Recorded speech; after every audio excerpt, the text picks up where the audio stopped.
Explore New Jersey in every season. From 130 miles of sunny shorelines to waterfalls, rivers, and majestic mountainsides, visit the East Coast's most scenic parks, iconic venues, and historic landmarks. Discover artistic places and inspiring spaces, gaming, nightlife, views of center stage, and true New Jersey adventures that go on for days. Plan your itinerary today at visitnj.org.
Welcome to the Direct-to-Video Connoisseur Podcast.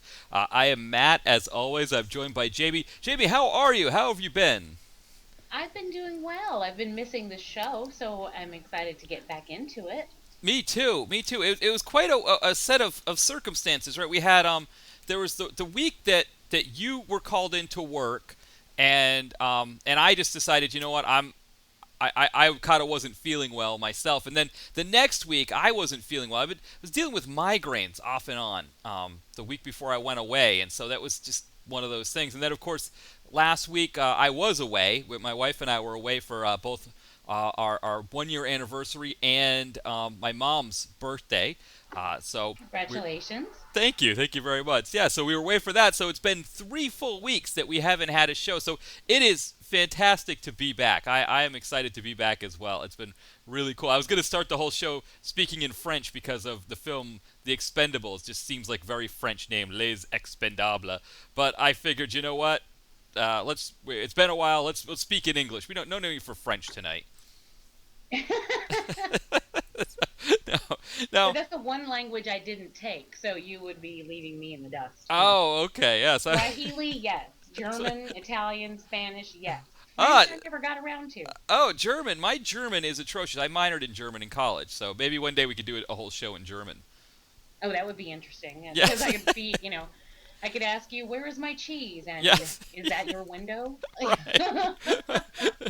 Dieses Film ist sehr gut. Nein, ich habe keine Ahnung. Dieses Film, there's one great saying that I know in German. I'm going to see if I can say it properly here. It's hat man wohl ins Gehirn geschissen und vergessen umzurühren. And it means, did someone shit in your head and forget to stir? Which is their way of saying you're crazy in German. So nice. Yeah. That reminds me of, I used to go to German convention every year when I was in high school. Because I was that kind of a nerd. And I was also president of the German club.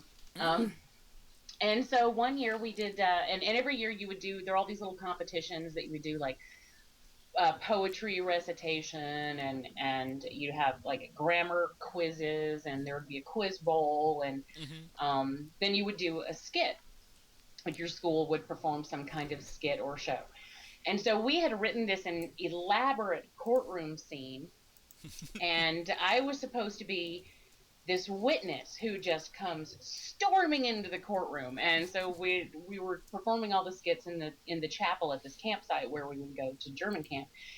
And I just went, and this was when I was a freshman. So I was new to the language. I was, I was awkwardly freshman. I was nervous, and I hadn't done a whole lot of public speaking at the time. So I come storming into the door. I mean, the doors just wham, just fly open. And here I come just waltzing down the middle of the aisle. And I get to the front and I go completely blank. And I'm just standing there and I look at everyone and I say, Ich vergesse! And I turn around and walk away. And I just turn around and walk right back out of the chapel. And the whole room just erupted in laughter. And then I get outside, and this guy's like, "Du bist drunk?" And I was like, which is obviously not proper, but whatever. Right. He was funny, and so I was mortified. But it turns out that everyone got such a kick out of it that it was, it didn't matter anyway. It was kind of funny. So I had people for the rest of the weekend coming up to me going, "Ich vergesse." But hey, I ad-libbed in German, so that was something. Exactly, that's fantastic. Yes, yeah. I have this book called Scheisse that Jen and I were looking at the other night because it has like all of the the vulgarities and slang terms in German listed in it. So you get all kinds of really great ones. I cannot remember what drunk is though in German. Like that kind of like really just like messed up drunk. I know Sauren is boozing, to go boozing. Or no, Saufen is boozing, and then Katzenjammer means hangover. So I remember a few drinking terms, but we were looking up all kinds of different things there. Morgenlade means morning wood, for anybody out there. If you're curious how to say morning wood in German, it's Morgenlade. So, yeah. That's something that everyone needs to know. Yeah. Why not? There's also this really beautiful German song that I sing all the time, and people are always like, "Oh, that's so pretty. What does it mean?" Well, translated, it's "My rooster is dead. My rooster is dead," and then it just goes on. But when you sing it in German, it's gorgeous, right. And it sounds like this really pretty song. And then it's just like, yeah, that's a song about my dead rooster. Right. Well, that's like Alouette in French, right? When you sing that song, it's this beautiful thing, Alouette, chante Alouette. It sounds so beautiful in French, but it's about plucking a chicken, right? What is it about farm animals or poultry? Yeah. I guess when you're slaughtering chickens all day on the farm in France, you got to have a song about it. You got to have a. Yeah. The German was "Mein Hahn ist tot, mein Hahn ist tot, mein Hahn ist tot, mein Hahn ist tot. Kann nicht mehr singen, Kokodi, Kokoda. Kann nicht mehr singen, Kokodi, Kokoda." So yeah, he can sing no more, Kokodi, Kokoda. It's really morbid. It's really morbid. But it sounds fantastic in German. It really does. You're absolutely right. It sounds beautiful. That's what I guess.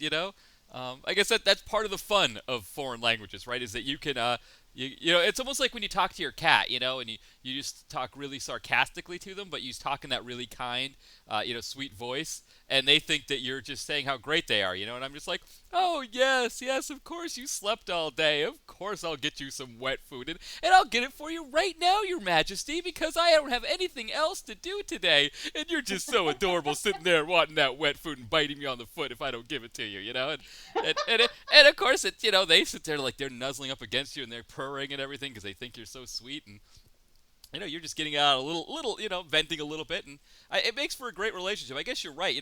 German's the same way. I could just speak in German on the subway when somebody's really annoying me. Yeah, there you go. And they'll leave you alone. Well, exactly. They might try to steal money from me. Oh, look, he's a tourist. I'm gonna rob that guy. Right.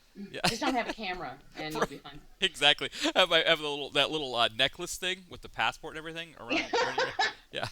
It's like they said, and it's like Tom Selleck says in 3 Minute a Baby. It doesn't matter what you read, as long as you read it in, a soft tone. When he's reading the baby the article about boxing. Yes. They're like, "You're reading to the baby about boxing?" And he's like, "They don't understand the words. It doesn't matter. It's all about the tone." Exactly. It was Conan O'Brien used to do that when he was on Late Night. He used to do like these songs. He'd play his guitar and he would sing like all kinds of really horrible things, but they'd be like in a or he'd like sing about current events, or he'd do like things like that. But it'd be like in a very nice tone, so that if parents were up late with their babies, it would put the babies to sleep while he's doing it. Oh, that's hilarious. Yeah, I think it was like gossip things. I think he'd talk about gossip things, something like that. It's like they were really obnoxious, but it was in that like a lullaby, in the tone of a lullaby, so it would put the kids to sleep. Very nice. Well, speaking of put to sleep, Jamie, The Expendables 3, was it boring enough to put you to sleep, or did you enjoy this one? Well, I was actually going to ask you how you did with that run time, that 2+ hour time. I got to tell you, the middle of it kind of loses me a little bit. when when we spend a lot of time with the new kids, Mm-hmm. I just sort of check out. And then I check back in during the final battle because I think they kind of tear it up then, and it's fun to watch. Yeah. But like I'm fine up until the point where we're traveling around with Kelsey Grammer Mm-hmm. trying to recruit the new kids. Yeah. But then that part's fine. And then, but once we're actually with the new kids, I don't really care. Mm-hmm. And then when it comes back around to the end, it sort of wakes me up again. Yeah, I didn't really get the point. Like, I like Kelsey Grammer, and I thought he and Stallone were good together because he is Kelsey Grammer. But I did not understand the point of all of this work to set up, Ronda Rousey's character. We had Kellen Lutz in the film, who I could definitely take or leave.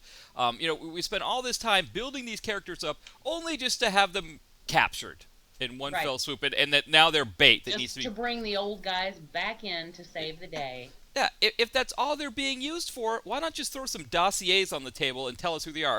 I mean, how long did it take to set up the characters in was it Mercenaries with Zoe Bell and all them? I think it was just like what's her face? What I call her, what's her face? China O'Brien. She's one of our Hall of Famers, but China O'Brien just said who they were, right? She just kind of Right. went down the line, like, reading the rap sheet. Why not do that? Kelsey Grammer brings them all in, maybe he hangs out with Kelsey Grammer for a few scenes. Maybe they have a drinking scene. He's like, hey, I got a team for you right here. Here they are. We don't need to see Ronda Rousey. The Ronda Rousey in the bar fight scene was pretty horrible. It was a lot of avid fart edits kind of thing. It was a lot of jump cuts. It Well, wasn't. plus she would have been fucking fired if she was really a bouncer in any way, and sued Yes. for, because hitting somebody over the head with a bottle, Yeah.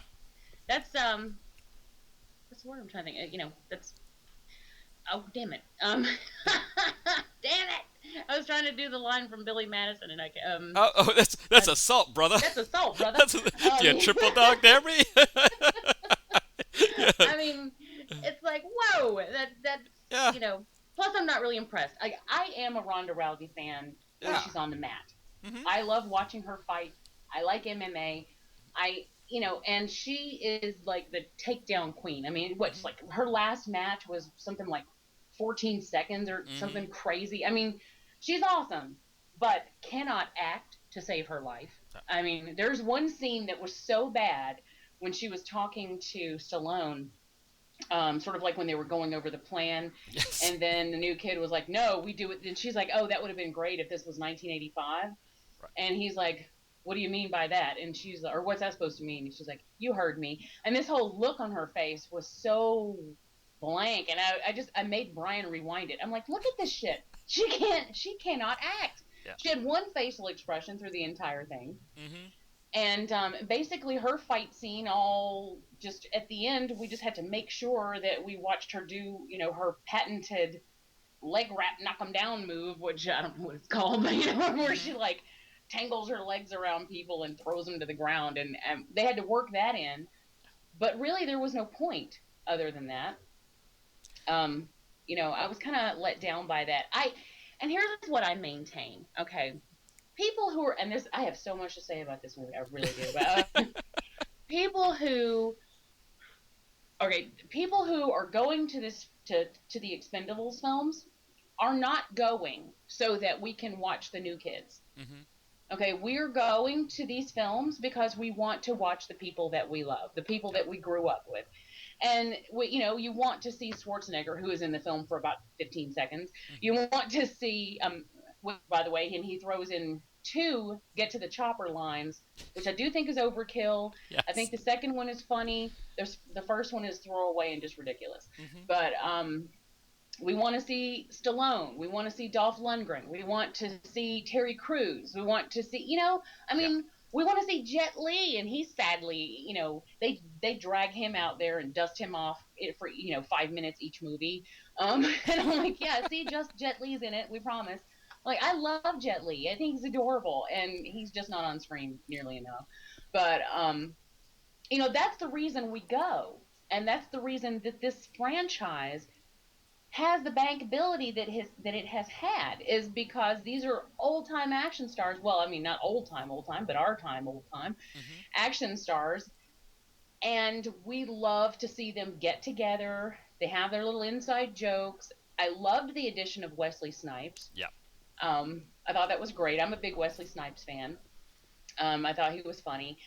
And I loved having Kelsey Grammer there, which, I mean, he's not an action guy, but I just like him. Harrison Ford just kind of made me sad because I love him and I just don't like watching him get old. But I thought he did a great job. I'll tell you who I think blew the doors off of this movie, and that is Mel Gibson. Yes. I think he is phenomenal as a crazy-eyed bad guy, and why not? Because he's got crazy eyes anyway.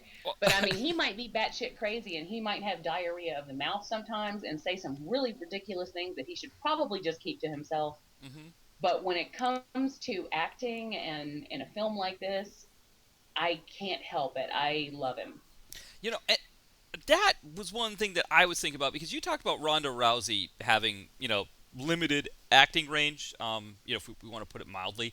I don't think I would use the word range. Right, we'll say yes. She's just limited acting-wise. But, one thing that I have found, and I think Randy Couture actually even started this way. Randy Couture as an actor. Also, I think you could even say Mr. T kind of started this way in Rocky 3. But, start out as a villain.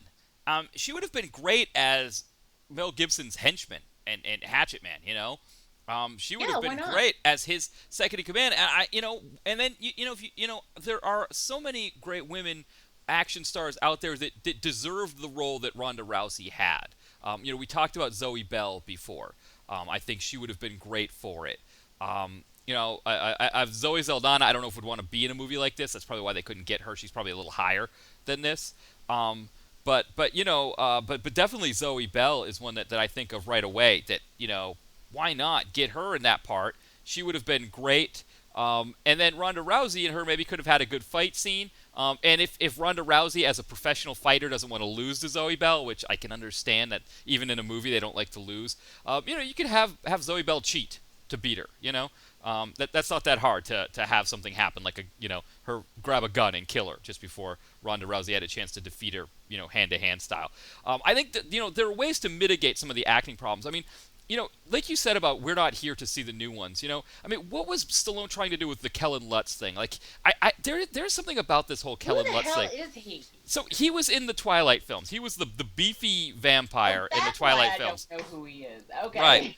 And so I have seen him in a couple. He does a show on TV now. I see commercials for the show he does now. That's like one of those like extreme game show type things where people are doing stunts or whatever to win. Okay. But the DTV community is trying to push him. They're trying to get him out there and have him do action films. He did a film called Arena with Samuel L. Jackson, and I just felt like I couldn't do it. I couldn't get behind him. It didn't work for me. I don't know what it is. He's kind of got beady eyes a little bit. I don't know if his demeanor. Maybe I'm just too old, and I look at him as like some kind of like obnoxious millennial that I've had to listen to have obnoxious conversations on his cell phone on many a train ride or many a bus ride, and maybe I see that in him, and it makes me angry. I don't know what it is. There's something about Kellen Lutz that doesn't work for me. But you made a great point that whether he works for you or not, he's not the reason why we're here. Nobody gives a damn about Kellen Lutz in some, what was he, a bullfighting thing, fighting people, and he's sulking and riding a motorcycle. Nobody cares. We came here for, when Wesley Snipes came into the movie, we cared. The target audience for the Expendables, like you said, I mean, what are you going to do? You're going to pull in the girls who like Twilight? They're going to watch this and say, oh, look, there he is, oh, boy, I'm going to get screenshots of this for my fanfic Tumblr that I have or something. I don't know, and add more to my storyline that I've created for him. I don't know what that's doing. But I mean, there's this push to kind of make Kellen Lutz the next, like, I don't know, Stallone or the next Schwarzenegger, and I don't see that he has it. I don't know. I don't see it there. It doesn't work. I definitely don't see it there. For one, I don't think he definitely doesn't have the body that they do, and he's not as powerful. Right. But he doesn't have the charisma. Right. I don't think he has any kind of presence really that I give a shit about. Because even when he was on screen, I was usually paying attention to whomever else he was talking to. Mm-hmm. Because I was more interested in Stallone. then hell, I was more interested in Kelsey Grammer when they went, when they were rounding him up. I didn't care. I don't even know who he is, and that's Right. Because I'm not a twilight. What do they call him? Twilight. A What do you tweet? call the twilight? No, Whatever or you that's call whatever you Twilight? call the Twilight fans. I'm not, and so I don't care. But yeah, I mean, give me Wesley Snipes, and I'm like, woo, I'm happy about that. Yeah. I mean, to be honest, as much as I love Jason Statham, and I do a whole hell of a lot, and I love him in these movies, I kind of think that's skirting the line. Right, I agree. Because he is relatively new compared to the other guys who have like years of a catalog behind them. This, I mean, I think his addition to the group, you're kind of playing it fast and loose, adding him, but I'm okay with that because I really like him. He has a lot of presence, he has a lot of personality, and I do think he's got plenty of action under his belt, so he can back that up. He definitely has a strong action history, so he can hold his own as far as being in this cast. But as far as like timeline goes, I think that's as far as you should push it. Well, I mean, I don't want to see these younger people. Yeah, you make a great point because when the first one came out, Brian Kenner, who he used to have a GeoCities page called Movies in the Attic, and he started moving it over to Blogspot, but didn't get a chance to. But he's been doing like the low budget action game for years, maybe close to 2 decades.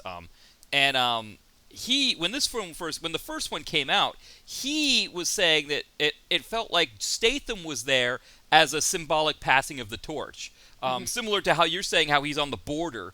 It was kind of like he was put there as the new guy, and that there was a sense, especially in that bar scene at the very end when he's like doing his poem and he's like throwing his knives or whatever, that it was a sense that like he was the next guard, and that Stallone was going to cede things over to him. Now, of course, the movie was such a big success that when part 2 came out, it had to still be a Stallone fest.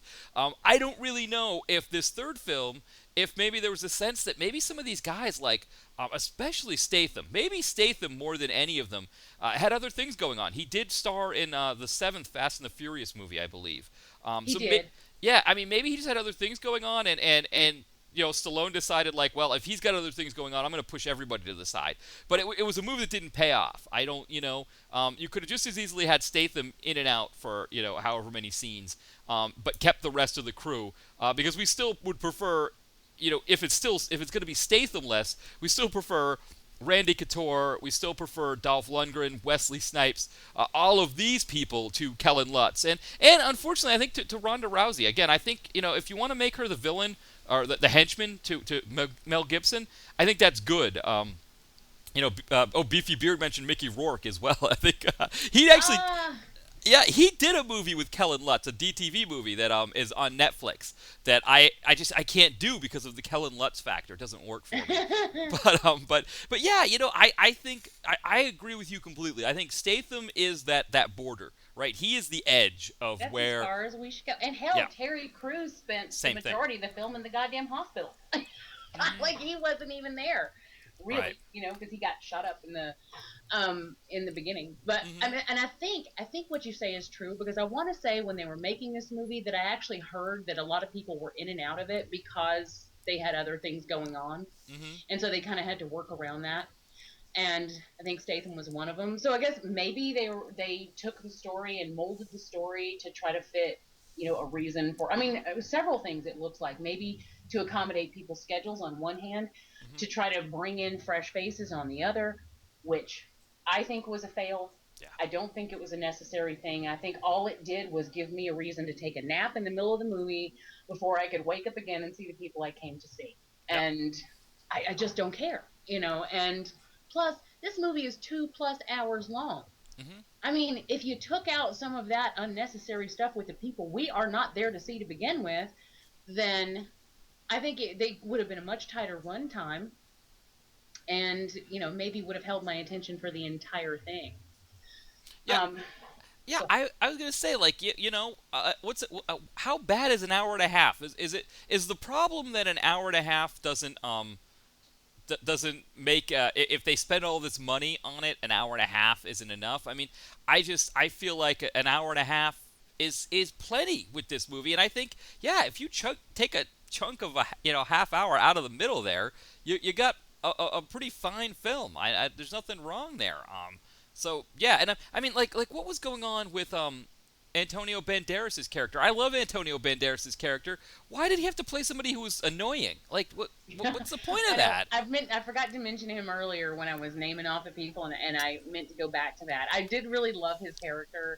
I love the parkour. I think Yes. he's hilarious. But he is very annoying. I mean, he just talks, which is funny because they make a lot of jokes about it, and it's kind of funny when he's like, the tall one doesn't like me.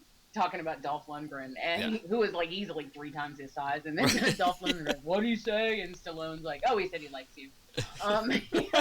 Yes. I mean, they were cute. They played off each other very well. I think he was very funny. There's one thing I don't really care for, and there's a scene where he breaks the fourth wall just for a second when he's getting on the plane, when they're about to head out after Stallone has told him yes, he can come along. And he's climbing on the plane, and he just sort of turns to the camera, and he's like, yes, I'm like, I mean, I don't know. I just don't feel like it belonged. I don't necessarily feel like it fit. And I was like, well, that sucked. But, that was like a 2-second thing. I got over it quickly. I really do love him and his character. And honestly, he seems so much younger in this film than he actually is. Right, yes. I mean, he aged so well, and he seems so energetic. And of course, I know that that's not him doing all the parkour and hopping from one side of the building to the other. And, I get that. But I think that he does play it off as he's very energetic, and he seems so young. I was really impressed by that, Mm-hmm.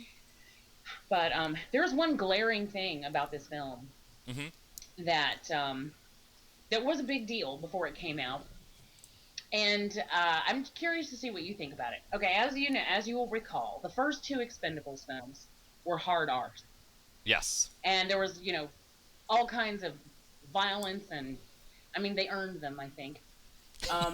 But they made the conscious decision to go with a PG-13 for this 3rd film, and I personally.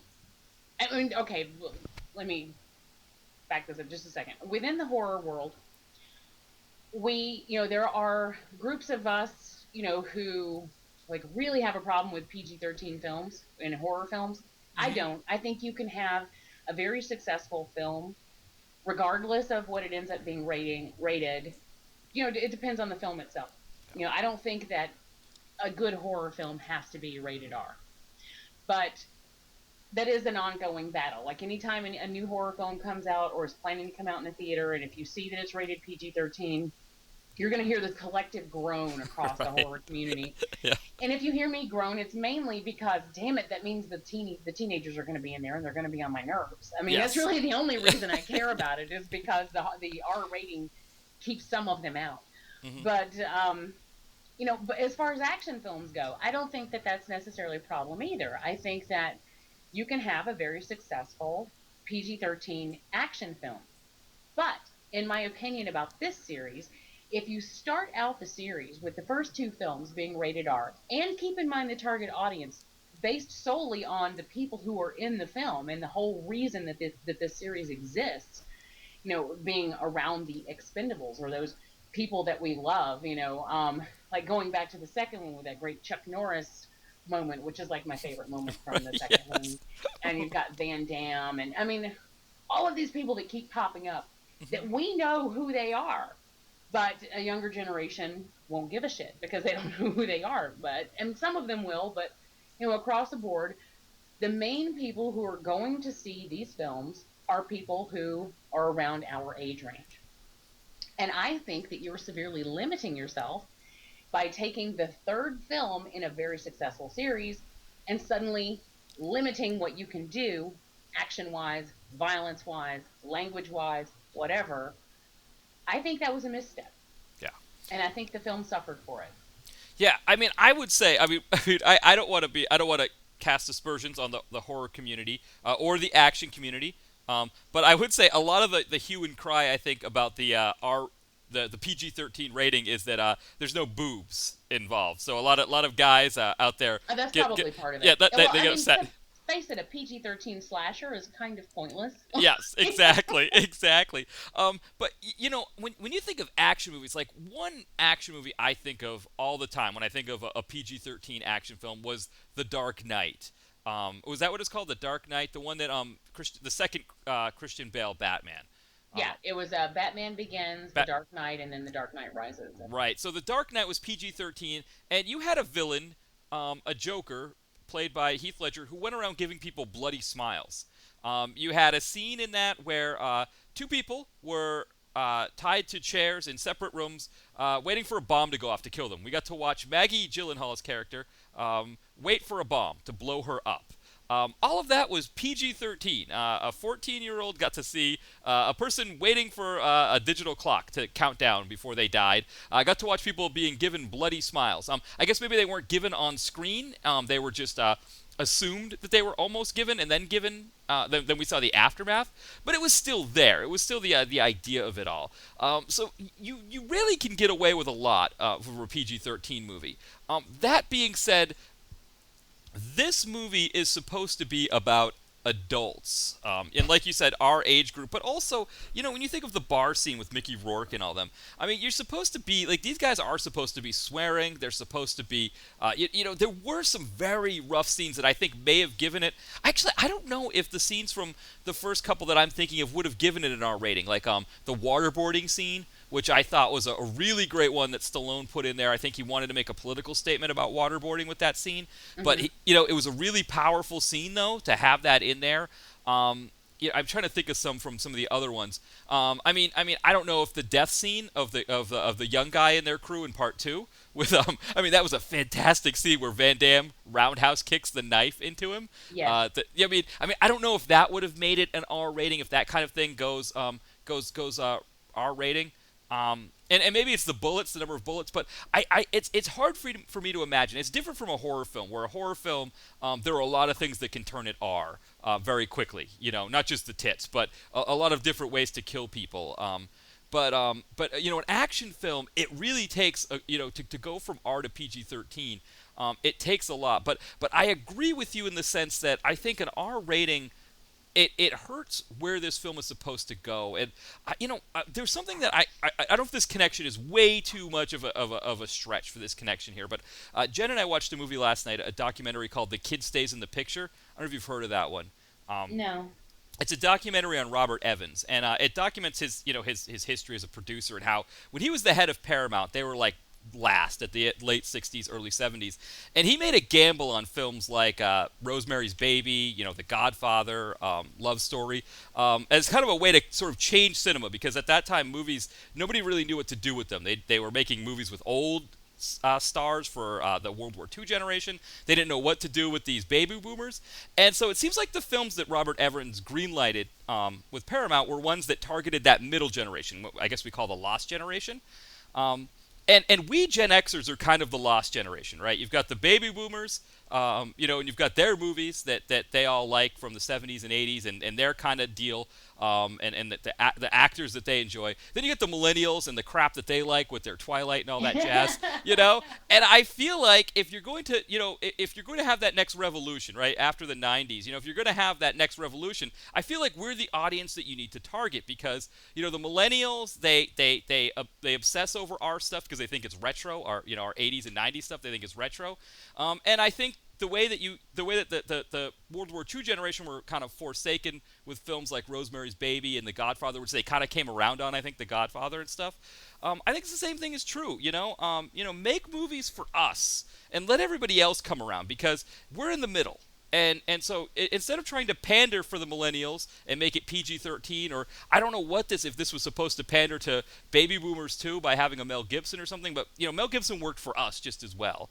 I don't know. I think that he overplayed his hand here, Stallone, because I think he rushed the film because people weren't available for it, and so he came up with this cockamamie scheme of having the young guys.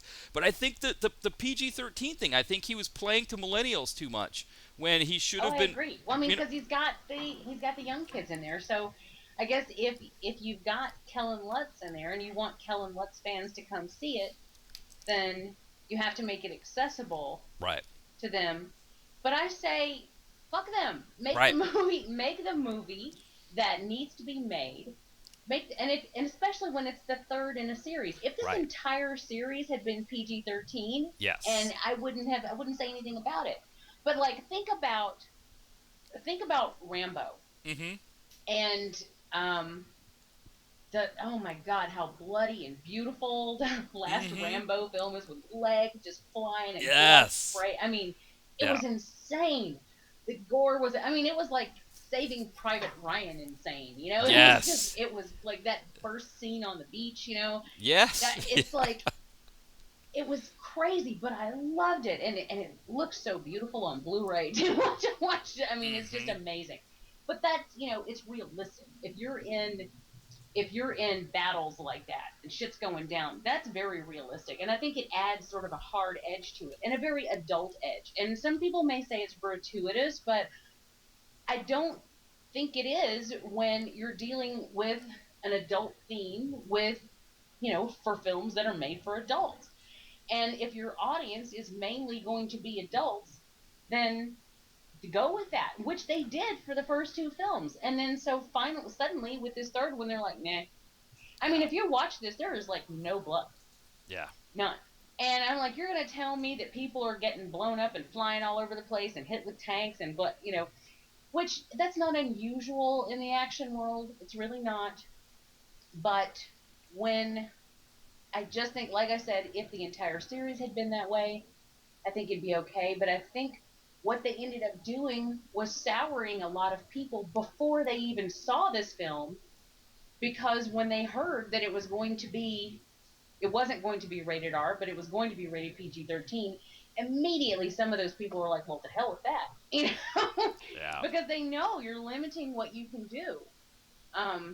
When, you know, I like bloody battles, and I like, you know, that's what I wanted, because that's what I had. And I just think, I think it was pandering. I think you're absolutely right about that. And I think it was a misstep. I mean, one of several for this film.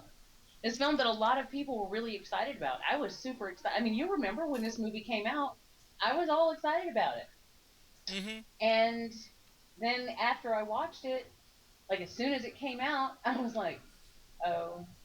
Yeah. Oh, darn. You know, and while it does have its fun moments, I think every one of those moments solidly rest within the cast of characters that we have come to love, and those that we have come to love our entire life. Yeah. It has nothing to do with the new additions. All that does is make me bitter and thinking about, why would you need to pass the torch when these guys are just as badass as they have always been? And that's what these movies are all about. That's the point of these movies. These guys are mercenaries, and they're insane. They're machines, you know. They do stuff that no one can do, much less people their age, but no one can do this shit. And they have been doing it. But the whole point of it is that these are old guys, and they've been doing this forever, and they are good at it. And so this is like a celebration of them. But then if you make a film within that series specifically talking about how it's time for them to pass the torch and move on, well, how is that anything but depressing? You're right.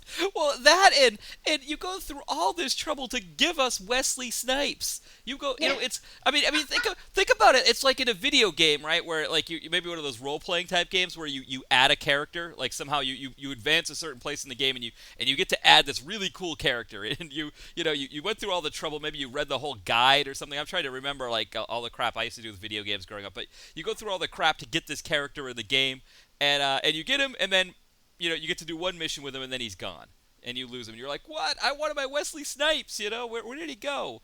And well, that's pretty much it. Because, I mean, if you seriously boil down the amount of screen time he ended up having, it's very little. And he didn't get to do very much at all. Yeah. I mean, he talked a lot, but we didn't get to see a whole lot of action with him. You know, he had his big moment where he was climbing all over the crane, like when he was about to lift them in the train car. Mm-hmm.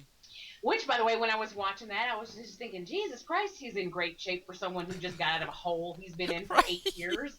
Yes. You know, and Brian's like, yeah, good thing they remembered to feed him enough to keep up his strength. And, you know, because I'm just like, wow, if you've been in basically a concrete hole, which is what I'm picturing he was in, if it was like a Black Ops prison that technically didn't even exist, I mean, right.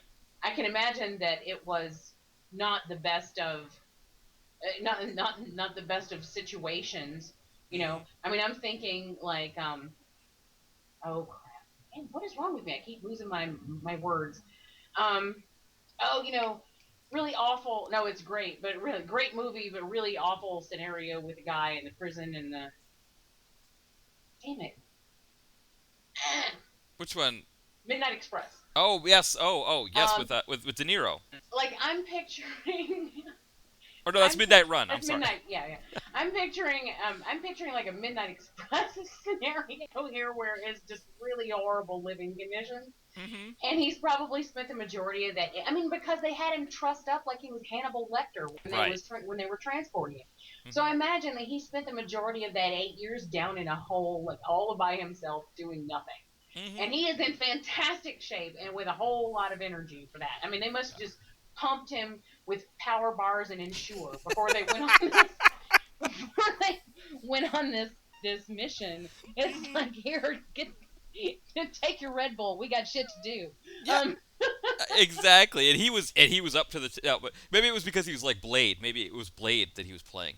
There you go. They gave him some blood. Then, it was sad to me because I don't think he got to do enough. No. To warrant, you know, all the trouble that we went through to get him there. Yeah. Like I was promised, you know, from the beginning, I was promised Wesley Snipes, and I didn't get a whole lot of that. Yeah. Wesley Snipes. Sorry, I didn't get a whole lot of that, and it made me sad. But what I did get a whole lot of was bratty, attitudinal young people who don't like authority and want to do their own thing. And I don't know.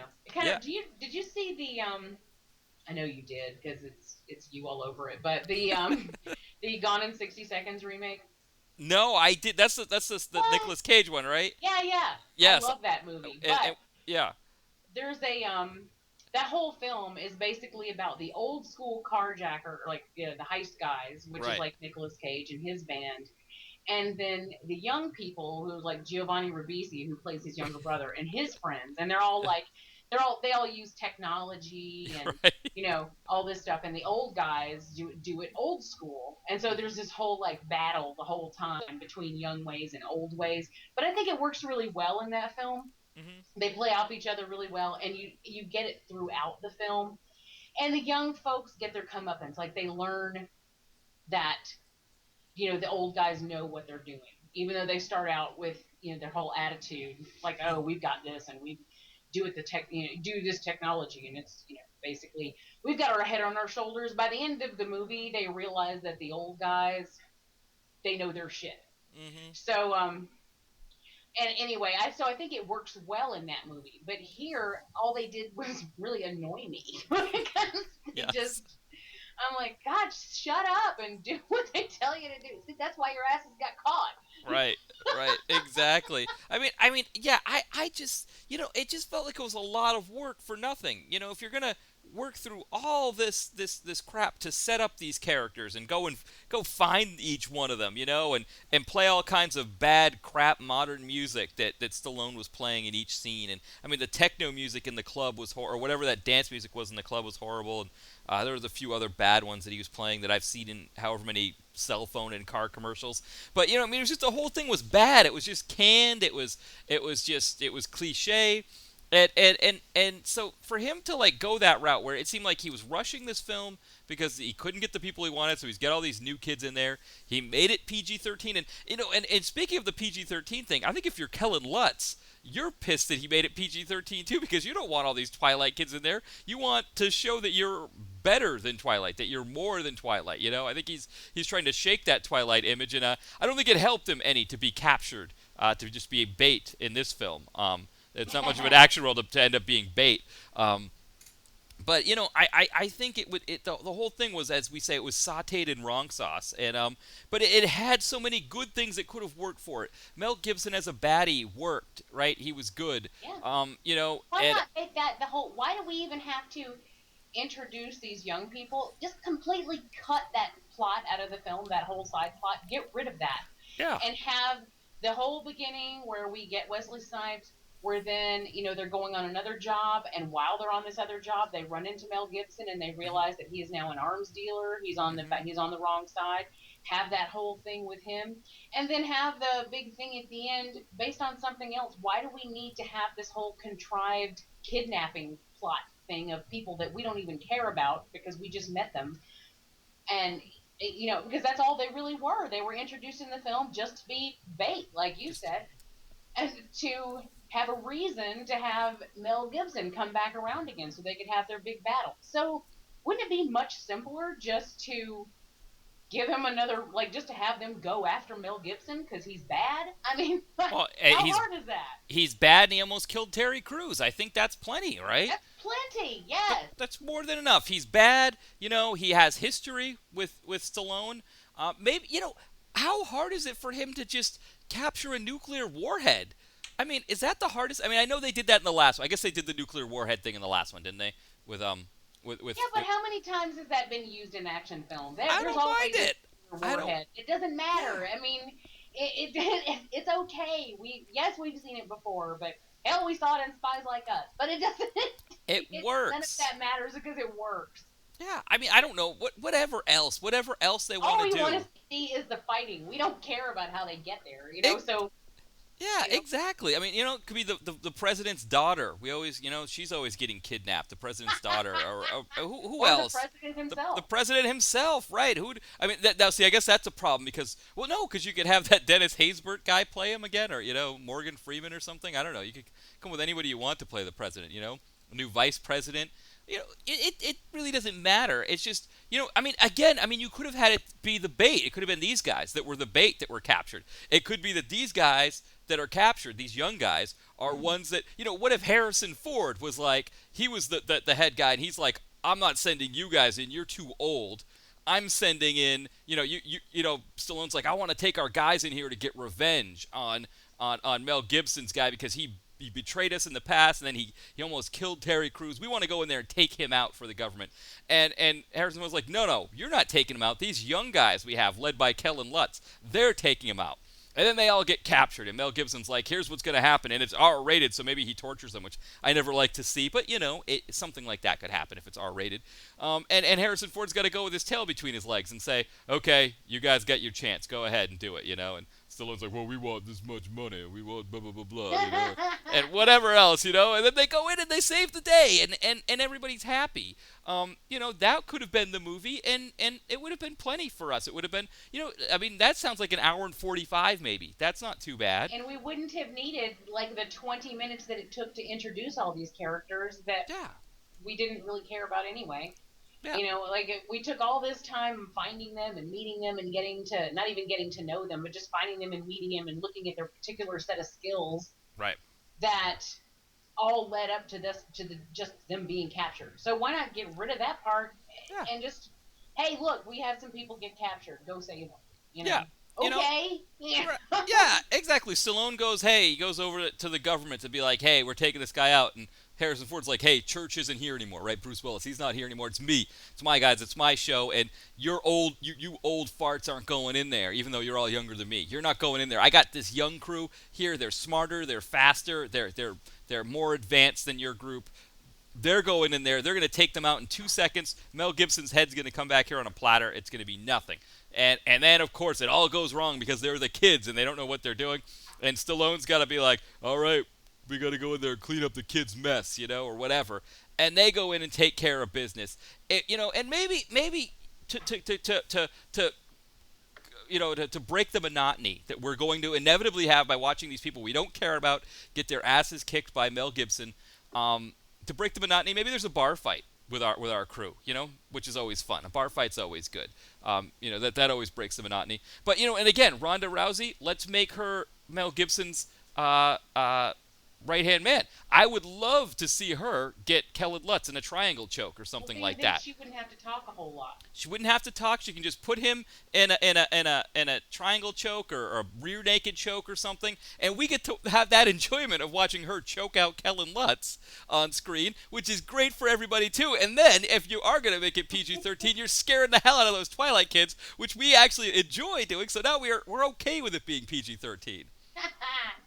I'm glad you mentioned Bruce Willis, too. I was really sad that he didn't come back for this, but I want to say, wasn't there something, there was like a salary thing. I think he was demanding a lot of money or something. Maybe. I don't quote me on that, but I want to say before, when he asked him to come back, that he was being very demanding about something, and it usually is money.